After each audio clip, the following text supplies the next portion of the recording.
امریکا ښايي په کابل کې خپل سفارت بېرته پرانیزي. تاسو په تصویر کې وینئ زه په کابل کې د امریکا سفارت مخې ته ولاړ یم. هغه سفارت چې له 2021 کال راهیسې دروازې تړلي او په افغانستان کې خپل ډیپلوماټیک فعالیتونه ځنډولي دي.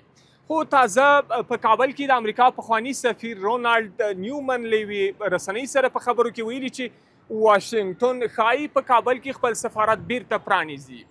نیومن ویلي افغانستان د امریکا لپاره لا هم مهم دی او له دغه هیواد څخه په بشپړه توګه شاتګ ښايي واشنګټن ته منفي پایلې ولري. تاسو باید د حقیقي اقداماتو سره حقیقي اقدامات پرتله کړئ. نو کچيري د سفارت پرانستل هغه څه وي چې افغانان یې غواړي نو دا ممکن زموږ په ګټه وي، مګر ډیری شان شتون لري چې موږ یې غواړو. موږ باید یو څه ځانګړي غوښتنې ولرو چې دوی یې په ورته وخت کې په بدل کې وکړي، نه دا چې شاید موږ به یې وروسته وکړو. او دا هر څه باید ګام په ګام وي، ځکه چې دا دواړې خواوې هیڅ باور نه لري په یو بل باندې، او دواړه لوري باید چې باور ونه لري. په ورته وخت کې کانګریس ته ټاکل شوی افغان الاصل عایشي وهاب هم ویلي امریکا باید پرته له دې چې څوک په واک کې دی له افغانستان سره ډیپلوماسۍ ته مخه کړي او تعامل رامنځته کړي.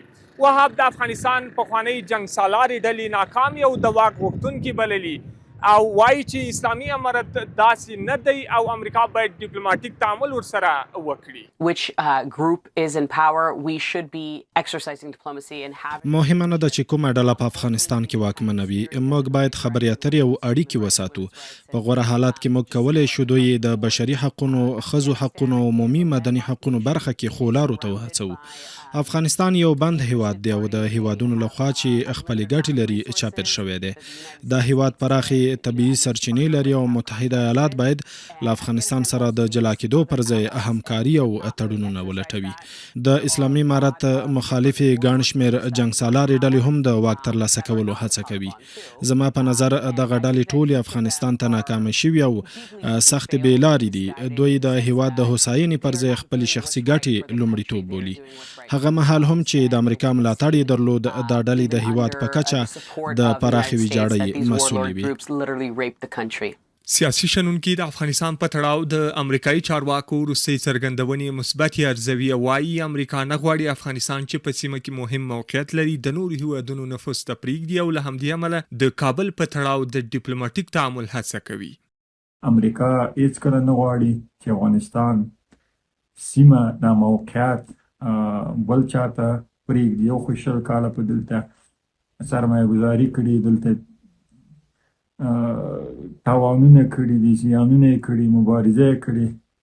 او دوهم اساسي خبره هیڅکله امریکا دا خلا نه پرېږدي چې د خپل رقیبانو په واک کې وي یا د اسلامي امارت د رقیبانو سره په بشپړه توګه یو ځای شي.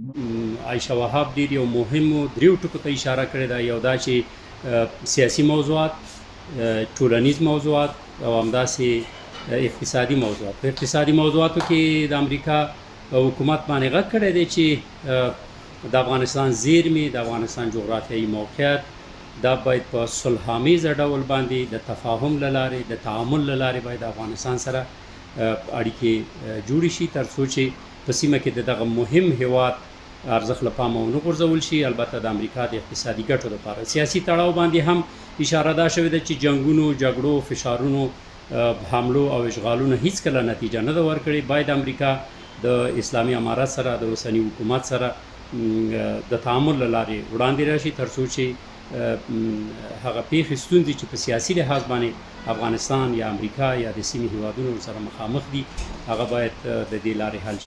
دا په داسې حال کې ده چې تر دې وړاندې هم د افغانستان لپاره د امریکا پخواني ځانګړي استازي زلمي خلیلزاد له واشنګټن غوښتي و چې له اسلامي امارت سره تعامل او ډیپلوماټیک اړیکې پراخې کړي.